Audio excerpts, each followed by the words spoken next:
Hello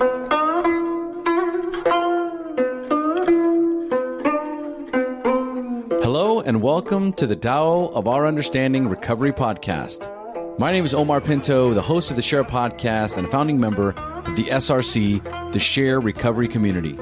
In the SRC, we have a number of live online recovery meetings every week on a number of different topics. This podcast is only one example of the content provided to our members. In this meeting, a chapter of the Tao Te Ching is discussed every week as to how it relates to recovery. I hope you enjoy this week's podcast episode. Hey guys, Buddy C. This is the September 26, 2019 Tao Te Ching meeting for the SRC, the Share Recovery Community. Hope everyone's doing well today. We've got Kirsty and Lala and Kurt, Craig and Paul. Anyone have any thoughts on the 60th chapter before we begin? None? Okay. Well, hopefully we'll have some as we read and talk about this. I come open-minded and I've not read ahead. You know what I found out, Kirsty? You know, I read the morning of. I try to not do a lot of research before. And I invited some other, my podcast friends to come and be on, and they won't do this. And I'm like, why are they not here? And I was talking to one guy about it. He says, well, it's so intimidating. All y'all know so much. I'm like, what? We try to practice the Tao with the Tao podcast. We don't do a lot of study beforehand. We just come and are open. And I know this doesn't get on the podcast, but we do a few minutes, very short, little meditation time just to try to get centered before we start. And I come to this that way, Kirsty, just open, because I know we do not have this figured out. The moment we think that we understand this, we have lost it. Yeah. I'm just waiting on finishing. I'm waiting on Kirsty finishing her edit, and then she can send me what she's going to say, and I can copy it out. But see, I've learned, though, when Kirsty slows down is when I really need to listen to Kirsty. Yeah. That's it. That's when the truth comes in. Yes. It's funny. But that's really when the nuggets come out. Okay, the 60th chapter. I've put the link in the chat. Lala, you want to read for us, ma'am, and I'll share it on the screen. Sure. First translation. Ruling the country is like cooking a small fish. Approach the universe with Tao, and evil is not powerful, but its power will not be used to harm others. Not only will it do no harm to others, but the sage himself will also be protected. They do not hurt each other, and the virtue in each one refreshes both. Second translation. Governing a large country is like frying a small fish. You spoil it with too much poking. Center your country in the Tao, and evil will have no power. Not that it isn't there, but you'll be able to step out of its way. Give evil nothing to oppose, and it will disappear by itself. Third translation. Governing a large country is like frying a small fish. Too much poking spoils the meat. When the Tao is used to govern the world, then evil will lose its power to harm people. Not that evil will no longer exist, but only because it has lost its power. Just as evil can lose its ability to harm, the master shuns the use of violence. If you give evil nothing to oppose, then virtue will return by itself. Fourth translation. Being a leader is like cooking a small fish. Get right with Tao, and it's quick and easy. When you're in touch with Tao, you don't need to worry about misfortune. You can make it go away, of course, but you can keep it from harming others. Also, as a wise leader, you cause no harm to others, so people won't have to worry about getting hurt, and they'll take the opportunity to do the right thing. Any cooks? Me. Have any cooks? I don't know about the rest of you, but I'm hungry for fish. Have you ever cooked fish? Mm-hmm. Can't mess around with it too much. It falls apart. Falls apart. Can easily overcook it. Delicate. It's best not to interfere with it. Just let it go. Just let it do what it has to do, and it'll be ready when it's ready. And it's real quick, too. Yep. I mean, a small fish especially is just super fast cooking. Super fast. I mean, I think it's definitely saying not to interfere too much. As with all of this, right? Yeah. Don't put too many rules down. Don't interfere. Quit poking the fish. Get out of the way. Get out of your head. Yes. It reminds me of when can you let your mud settle? Can you let the water settle so the right answer will appear by itself? Mm-hmm. The same idea that it's not up to us to fix and to keep changing things because we may not be seeing the results that we think we should see, and just leave it alone. Even if it's getting involved in something that we think might concern us or something that we can make better by getting involved in, sometimes it's best just to leave alone and just let things just work out on themselves. People might have come to some sort of other arrangement, and we can jump in with a size 7s and just make things even worse for things. I think sometimes we can upset the cart by getting involved. And again, it's not a place to get involved in some things as well. Well, it's a good practice with anything, Craig, to just do your part and then just leave it alone. Mm-hmm. We don't need to constantly be. Have you ever been involved or seen people that they've got to be changing something all the time, got to be fixing it? They're out, their fingers are in it all the time when they need to just leave it alone. It reminds me of a boss that micromanages. Yes. How irritating it is. Like, I was going to do it that way, and... Are you looking for names? I can give you names. I've had plenty. I got I'm married to one of those. And Now, I think for me, as soon as it started, I tuned in to the analogy of, I guess from basic terms, the analogy of a school bully. So if you don't reciprocate, if you don't buy into or give them power, so if you don't give evil power, then they don't actually have the power, if that makes any sense.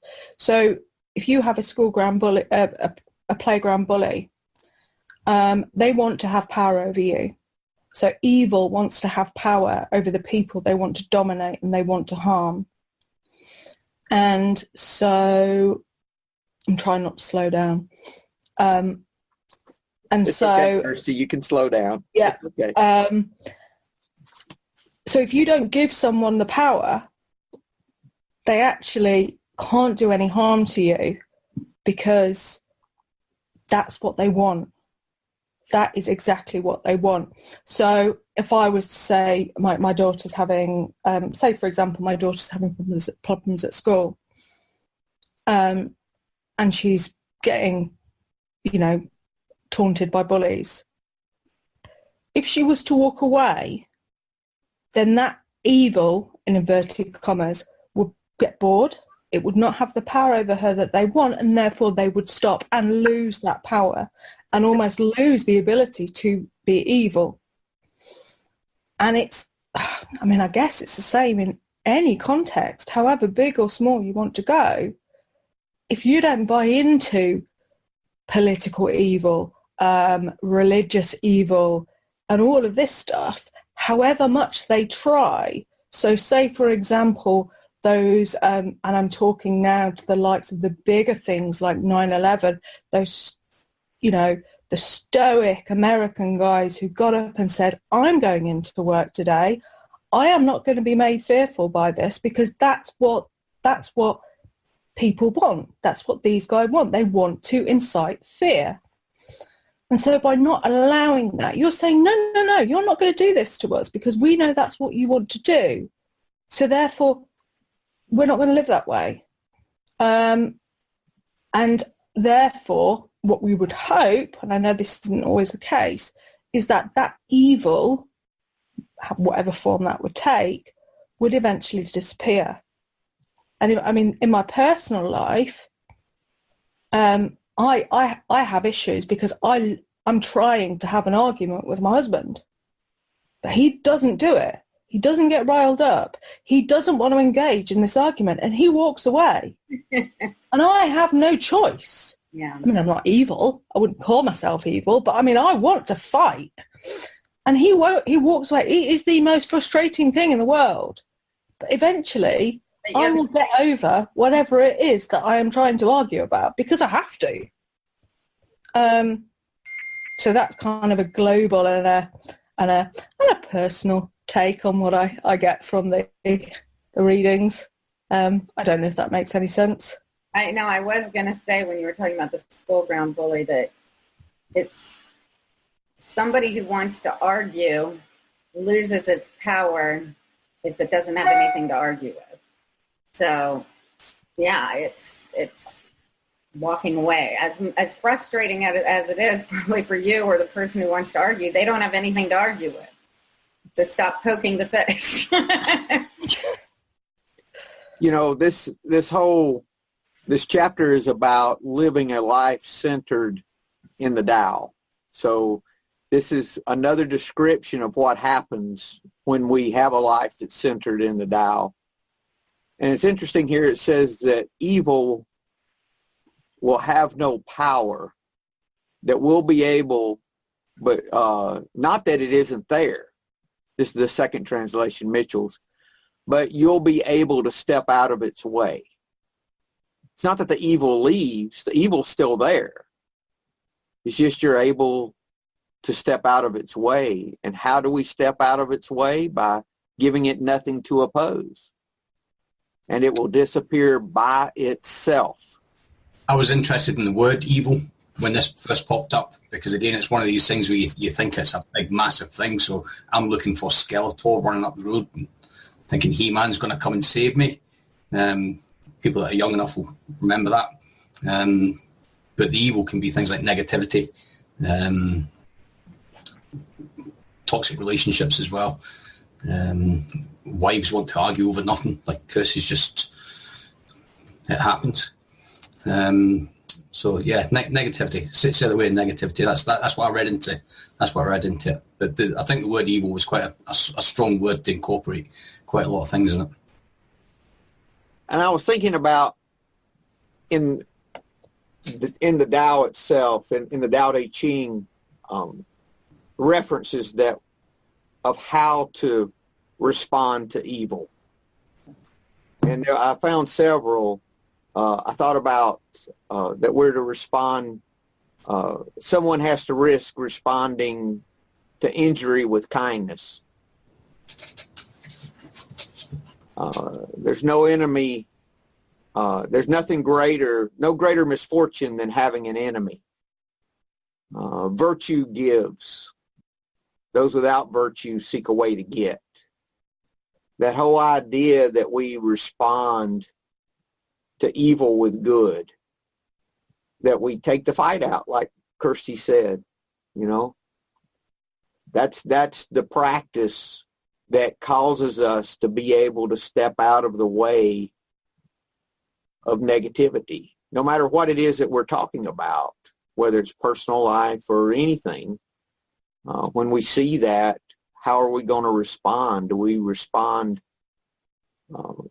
in the same way, or do we respond with kindness? Do we respond in a way that elevates us up instead of keeping us down in the conversation, down in the attack. Do we attack or not? I've been reading a little book called Love is Letting Go of Fear. It's a little bitty book. Japowski and Hawkins talked about this.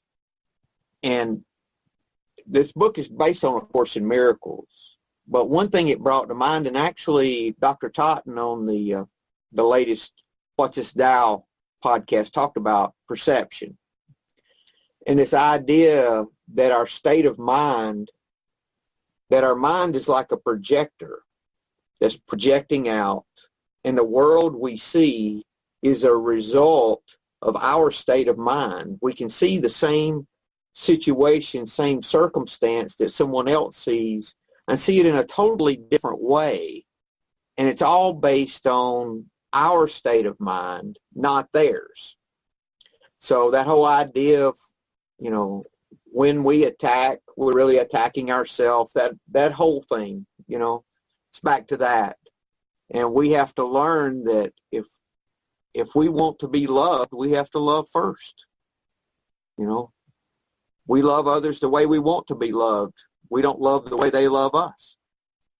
We have to take the action, and that is, I think that's what they're talking about here, is that we do not give harm a place when we learn to do that, when we learn to walk in virtue instead. Loses its ability to harm, as in one of the other translations says, and the master shuns the use of violence. If you give evil nothing to oppose, then virtue will return by itself. Nothing you've got to do. Back to that effortless effort. It just happens on its own when we stop poking, stop interfering. Stephen Mitchell talked about this, and he said it was similar to swinging a sword through the air. There's nothing for the sword to hit. That was the way he described it. Comments? I've got Derek Lynn's translation. He had a couple of really good things. If you use too much heat, you will overcook the fish. If you keep turning the fish over and over, it will fall apart. Similarly, if your ruler constantly meddles in the affairs of the people with excessive rules and regulations, the country becomes chaotic and everyone suffers. Similarly, people who frequently change their minds, turn their decisions over, tend to fail in life. Okay, so that's a personal application. Harming in this context means meddling in people's lives. When we act in congruence with the Tao, we're able to relax, let things be, and simply enjoy the process. So that's good. That makes sense. It's like anger begets more anger. If you're gonna interfere with some evil coming at you, it's like drinking the poison and expecting the other person to die. You're not at peace. You're interfering with your own peace.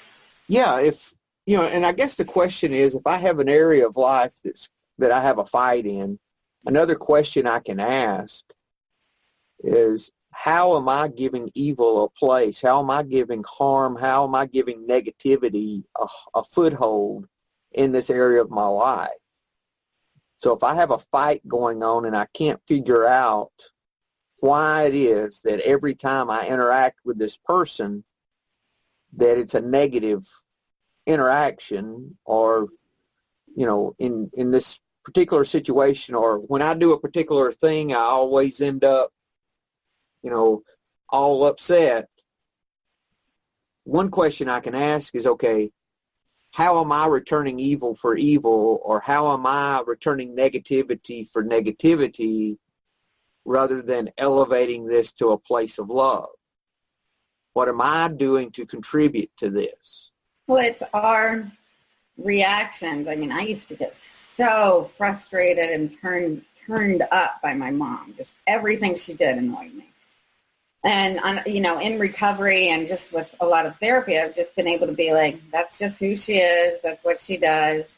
And I just have been able to somewhat let it wash off me like a duck. and not get all riled up, because it's like, she's not going to change. You just have to kind of decide not to, make a conscious decision not to react to it, not make it personal. And I leave much more calm and stable after interactions instead of letting it affect me. It's our reactions to it. Gratitude for me is a good place to start. If I can't figure that out, I can look and say, what am I grateful for in this interaction, or what am I grateful for in this person? Start finding even the littlest of gratitudes. Yeah. That opens the door for me to be able to start seeing things a little more clearly, because what I'm projecting and seeing is not reality.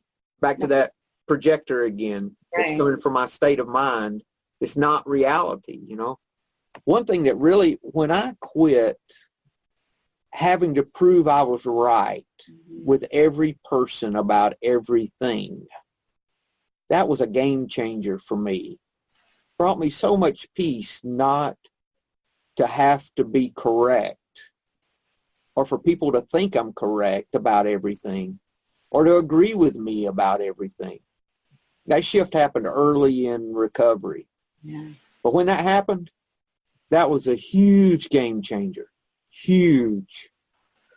Because I no longer had things to prove anymore. It's more peaceful. It's such a more peaceful way of living, to just let things be as they are and not having to inflict your will on them. So it's so taxing to try to keep all that together, Well, right. And a big turning point for me in recovery was, how I operated was just anything I didn't like. I didn't think things should be that way. Mm-hmm. So, always arguing with life that should not be this way. This shouldn't be this way. It's exhausting. And to be able to sit with it and say, well, they should be this way because they are this way. So what can I do? What's the next action?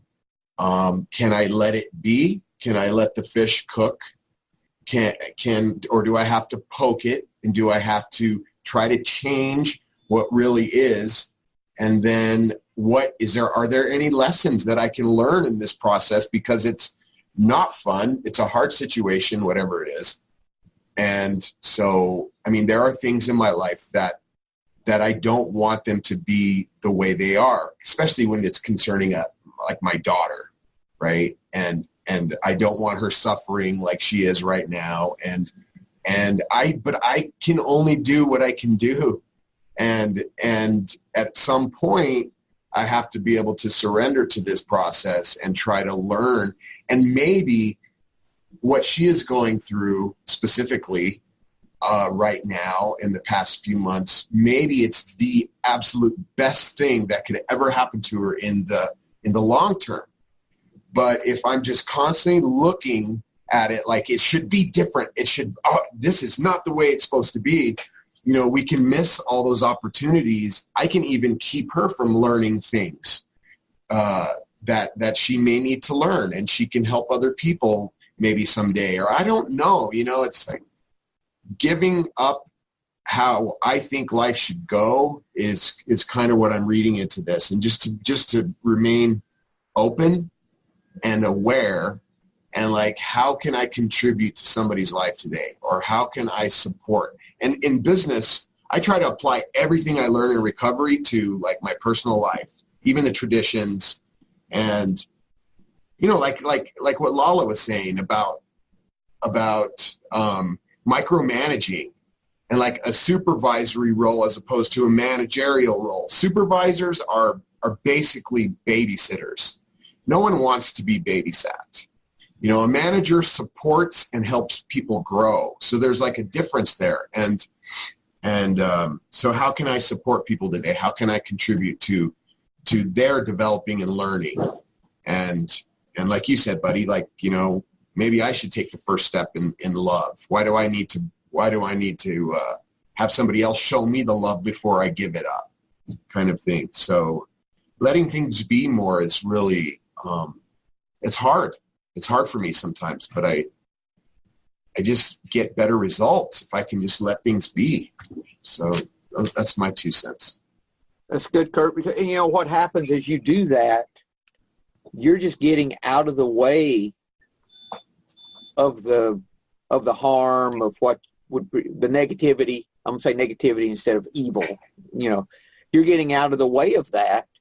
So it just disappears by itself. It takes no energy on your part for that to happen, because it's irrelevant at that point.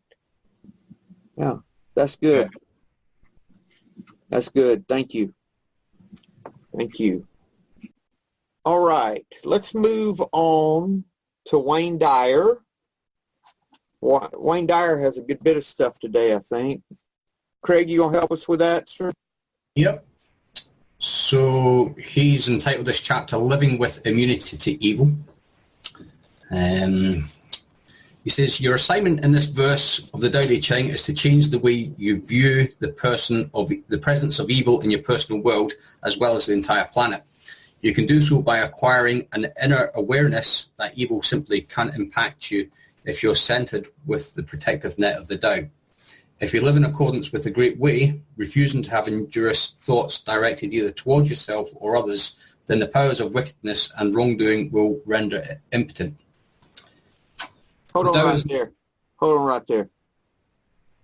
Evil simply can't impact you if you're centered within the protective net of the Tao. Refusing to have injurious thoughts directed either toward yourself or others, then the power of wickedness and wrongdoing will be rendered impotent. That's the key there. Don't y'all think? Refusing to project out onto the world negativity. That's what takes the power of that negativity away. It's not reflected back to you. I think having the net's a good analogy as well, because you would catch things in a net. Yeah. The Tao isn't about destructive or visiting harm on anyone. Rather, it gives sustaining energy to everyone without exception. When people violate this principle, they're only successful when others respond in kind. This is when war erupts and dissension becomes present in the family and the community. Negativity then begets more negativity, and the leader or ruler will ultimately be destroyed as the larger grouping falls into chaos. Update your viewpoint on the presence of malevolence in the world to one that emphatically affirms my loved ones and I cannot and will not be impacted by the presence of evil anywhere in the world. Your inner landscape will immediately begin to change as well. So when you see or hear reports of violent thinking and action, your immediate reaction must be, this is not about me. I choose not to have any thoughts of harm directed to anyone by me. I am being of light and love, and therefore the only thoughts that can emerge from me are in harmony with the great loving Tao. In other words, whatever comes your way because of other people won't evoke a plan of revenge and hatred. That's because you've made yourself immune to negativity and being centered in the Tao. Hold on right there, Craig. Isn't it interesting how, back again to that, we're to love others, and in response, we're loved. We're to love others the way we're to treat others the way we want to be treated. We're to love others the way we want to be loved. So it comes back to, even the Lord's Prayer, we forgive and then we're forgiven. It's this action first of walking in love, and in response, we get love back. If we're giving hatred and negativity, what are we going to get back? We're going to get hatred and negativity back. It's just that simple. I read into that as well, that we always say that what other people think of us is none of our business. And I think not taking their sort of things on board personally as a personal attack. That's just how they think. That's just how they are. We're not here to change people. We're not here to fix people. We can't do that. When people attack you, they're attacking themselves. They're not attacking you. So it's really not about you. And that was hard for me because I thought everything anyone did, I took personally. Someone pull out in front of me, they did that to me. They didn't do that to me. Any car that would have been behind them, they would have pulled out in front of, at that moment. It had nothing to do with me at all. But yet I would take it personally and get all angry and run up on their, I would just do all that stuff, And when I realized they don't know who I am, they have no clue. They are not doing this to me. It became so much easier to try to accept and to respond in kindness instead. Doesn't this remind anybody else? I don't know. I don't, not to AA, but kind of reminds me of the prayer with, willing to accept the things I cannot change. It's always been helpful for me when I realize, this person's just like this. I can't do anything about it. I can only change my reaction to it. Or just reminds me of the prayer here. The Serenity Prayer? Serenity. Well, I was calling it the Lord's Prayer. I think that's a different one. Yeah, that's one out of the Bible. But yeah, the Serenity Prayer. The Serenity Prayer. Grant, how does it go? Did you find it? Grant me the serenity to accept the things I cannot change, the courage to change the things I can, and the wisdom to know the difference. Is that right? Yeah. Yeah, that's all about acceptance. Not trying to insert your will into somebody else's way of being. And it works out by itself. By itself. You want to continue, Craig? Yep. So now you may think this sounds too simplistic, but imagine if large numbers of people began thinking this way, and then imagine if rulers began to emerge from this kind of consciousness. As Lao Tzu says in this verse, if only the ruler and his people would refrain from harming each other, all the benefits of life would accumulate in the kingdom. As Tao awareness grows, one person, one family, one community, and one country at a time, priorities will shift. Our energies will go into building more environmentally sensitive vehicles and homes rather than instruments that reflect a belief that we can do whatever we want to the planet without repercussions. I don't know about you guys, we've got protests going on over here by school kids about environmental change. And there was something in one of the papers that basically highlighted the fact that if the kids of these days would kind of change their attitude towards things like the way that they're living. I probably assume that every kid's got a TV in the room.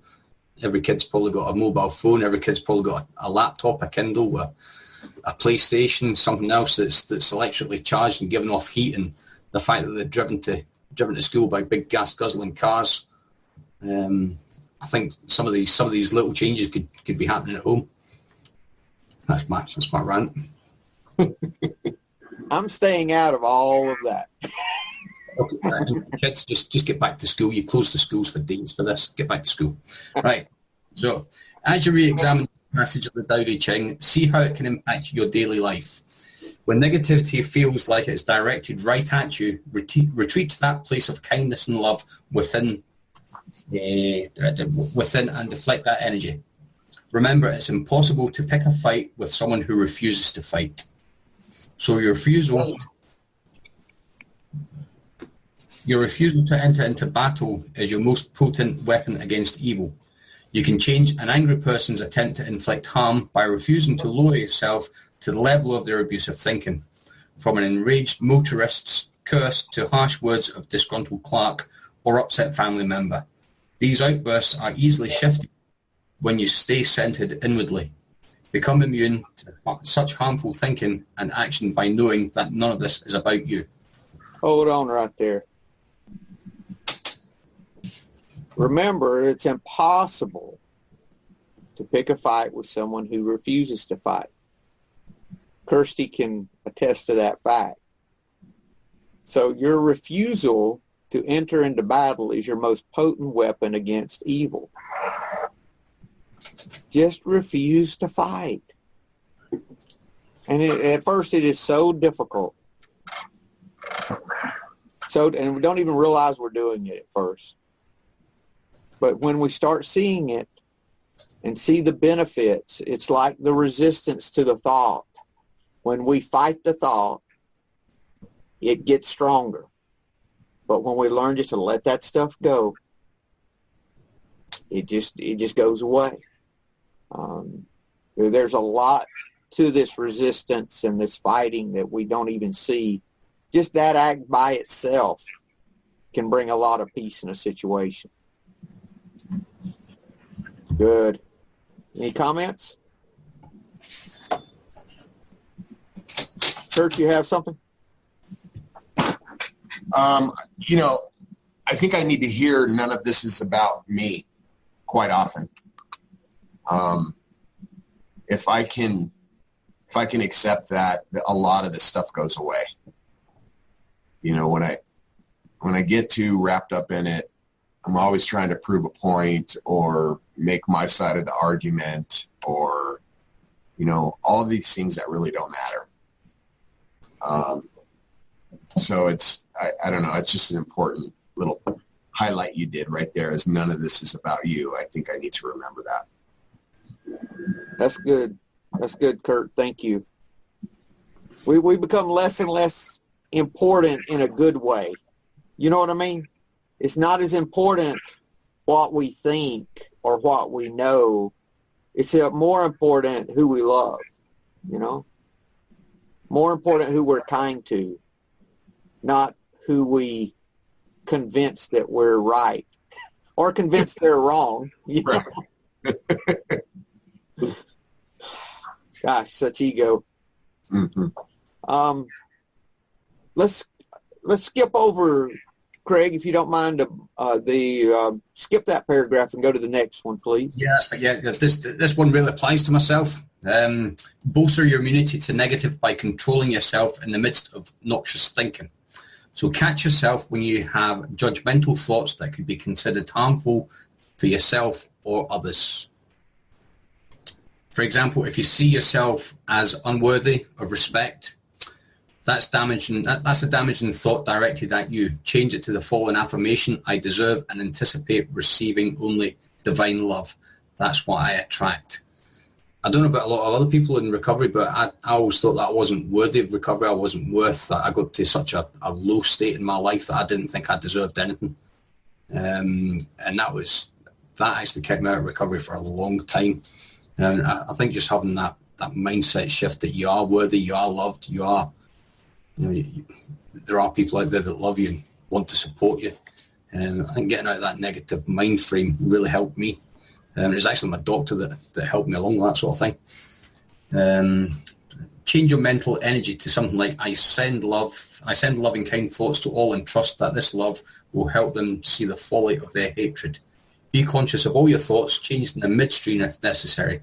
Become one person who brings the benefit of the doubt to our world.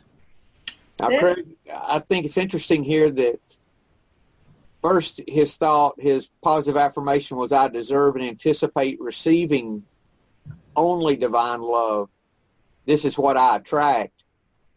And immediately he started sending love. So I was working with a sponsee on this that didn't feel worthy, didn't feel, that they were deserving. And I told them if they would start giving the kind of love that they wanted, they would see that change. They would see their attitude change toward themselves even. And it works. Lola? Oh, I'm sorry, keep interrupting. No, I really like that first statement, catch yourself when you're having judgmental thoughts. Because I don't know just if it's lately or what, but I have really started doing this. Like when I start getting, even yesterday I was filling a prescription and I went to a pharmacy I don't like to go to anymore, and they're just awful, no customer service, and just don't barely even look at you when they're talking to you. And I went outside, I was talking to my dad, and I started kind of bad-mouthing, going, this is why I don't go to this one anymore. And I really caught myself because I could have gone on and on and on. I had an issue with this pharmacy for a while, and it's a small town, so it's not like I can, yell at them or anything, so I'll probably end up having to go to them again. Unlike in New York, where you can just kind of be bitchy and there's a million other ones to go to. But I did. I found myself going, you know what? I'm not going to go there. This has nothing to do with me. They probably treat everybody like this. And, this is why I have the choice to go somewhere else. But I really stopped going into that really negative place, just super annoyed. And I do find myself catching it now, whereas in the past I could go on and on and on, and nobody's fighting with me. They don't care that I'm fighting with them. It's an institution, not even a person. And I find when you do catch it, you stop going down that negative road, and I just kind of say, this is who they are, and this is why I don't go there anymore. And whoever you judge, you're really not judging them. You're judging yourself. Yeah. You're the one that pays for that. They don't. I'm the one being negative and going down this road and fighting with somebody who doesn't even care to fight with me. And I think especially the point where I couldn't go in and, in the past, especially in a bigger city, been like, I really would have expected more out of you, and this isn't the way a pharmacy should be run. The fact that I didn't have anybody I could fight with made it a lot easier to just kind of drop it and just say, I have the choice to go somewhere else. But I have found myself doing that with people, with different situations where I could have easily gone down that rabbit hole. If you catch yourself when you know you're doing it, and I think the more and more you do it, the more you're aware of how futile it is and how actually destroying it can be for your state of mind. You just let it go. And you know what, Lala? I bet as soon as you do that, you feel better. I did much. That's what I get. That's what I really got out of the Hawkins book. Was that, and I'm like you, Lala. I catch myself having to do that several times a day. It's an ongoing practice, but it really works.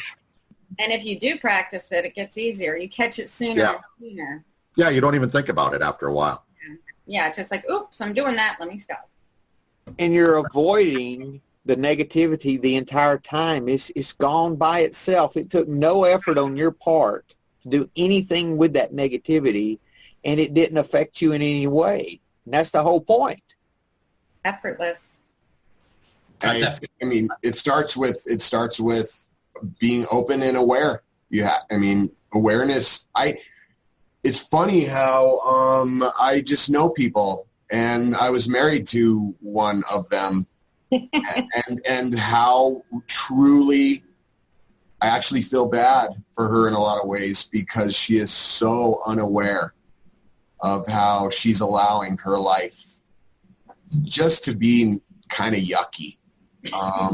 Like a low grade, low energy kind of, it's just because she falls into this stuff without any awareness, and she continues the pattern and repeats instead of pausing and, like this stuff makes you look at it a little bit and see, wow, okay, this is not serving me or anybody else behaving like this.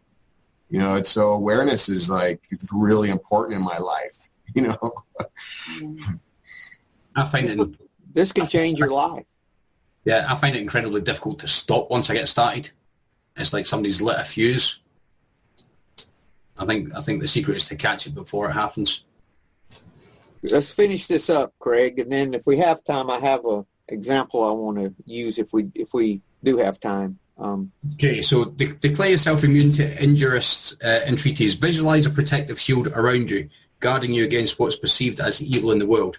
Your shield is permeable only to energy that harmonizes with the Tao. Love, kindness, and help can all get through, but if any harm comes near you, it will be repelled by your shield. Do the Tao now.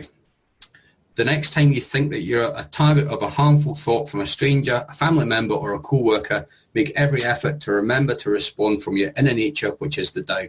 Send back loving, kind response, and then retreat in a silent and peaceful knowing that you've begun the process of immunizing yourself from harm. By practicing with even a seemingly innocuous statement, you'll witness how effective this is. Approach the universe with the Tao in your heart rather than reacting defensively. Wow, that's the whole thing right there, I have and it's funny, the small, innocuous statement, seemingly innocuous statement, is the kind of thing that I'll just hold on forever. And I remember just something from years ago, somebody said in passing, they really didn't mean anything by it, but I just remember it, and I said, wait a minute, why am I remembering that statement that person said that I'm not even friends with? And why is that bothering me?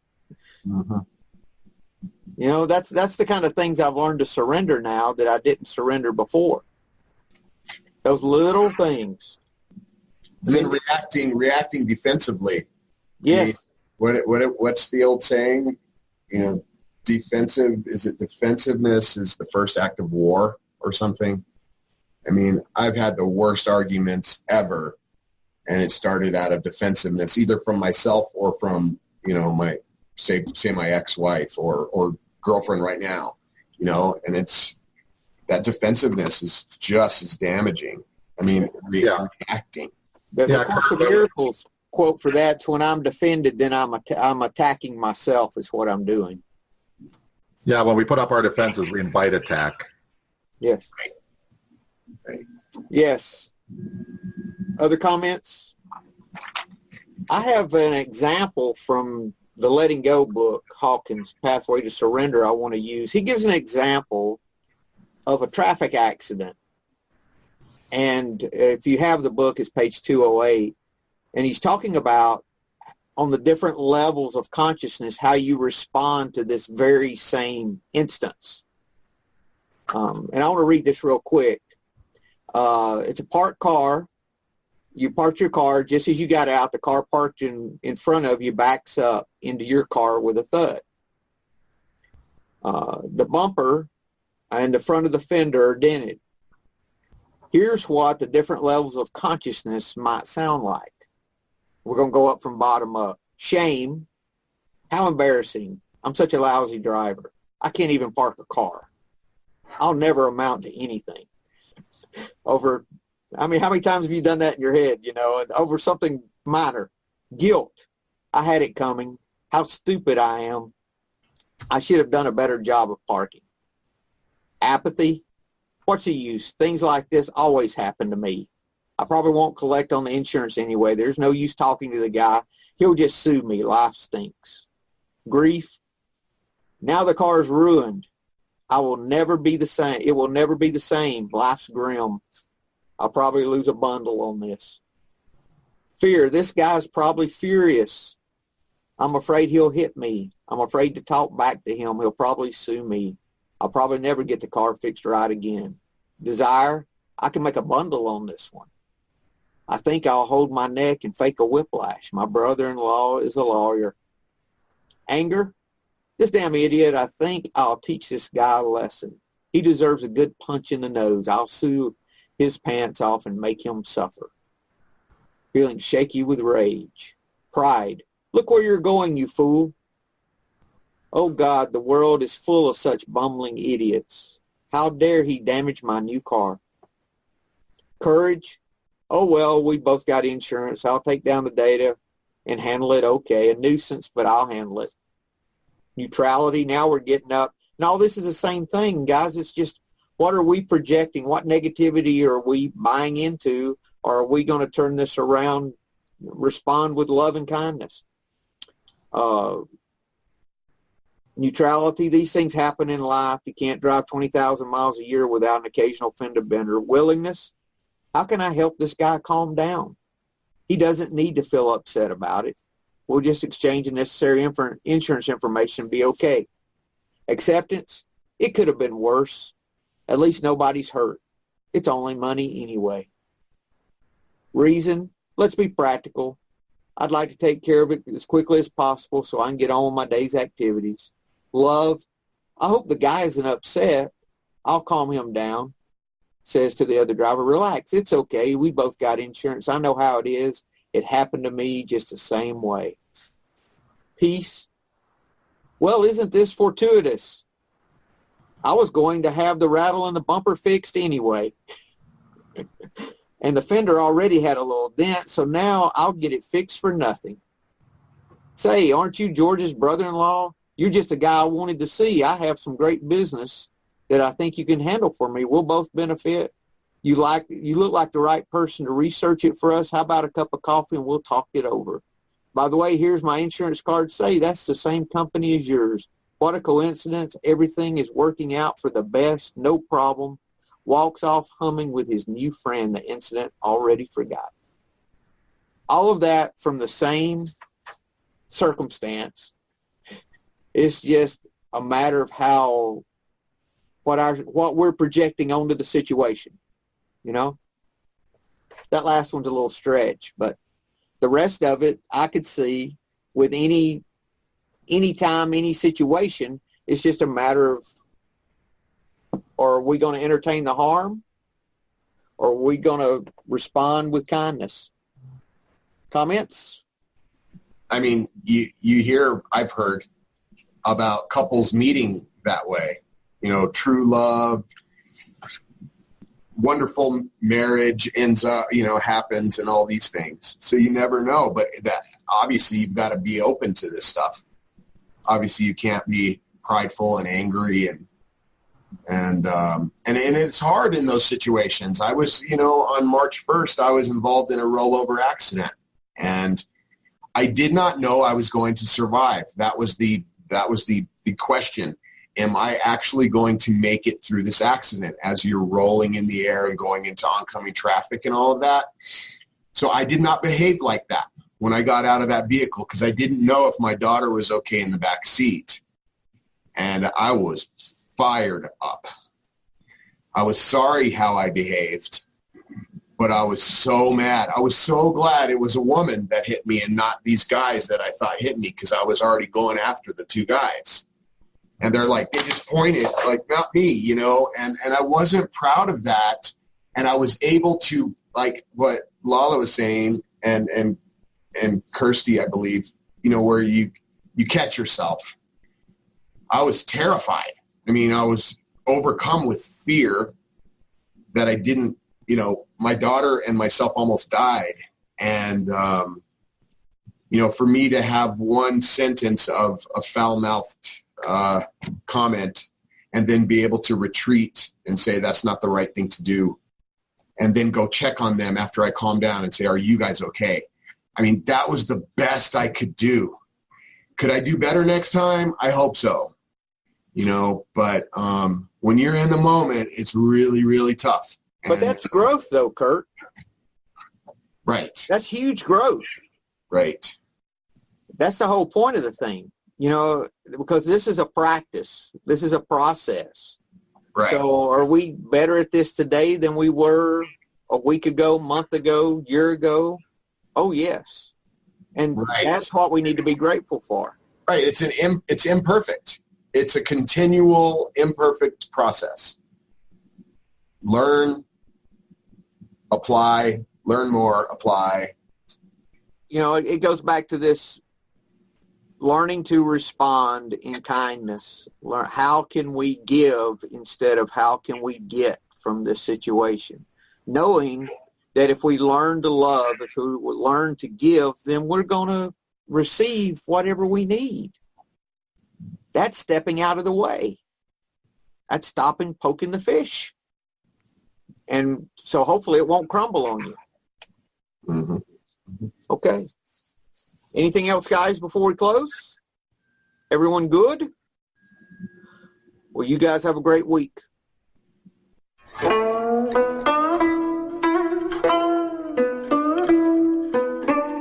Thank you for listening to the Tao of Our Understanding Recovery Podcast. For more information about the SRC, go to thesharepodcast.com. Share is spelled SHAIR, and look for the Share Recovery Community link. When you join the SRC, you will be able to participate in this meeting and many more live, plus access to a video library of past meetings and many more benefits for being a part of this growing community. Thanks again for listening, and if you enjoyed this episode, please share this podcast with your friends in recovery.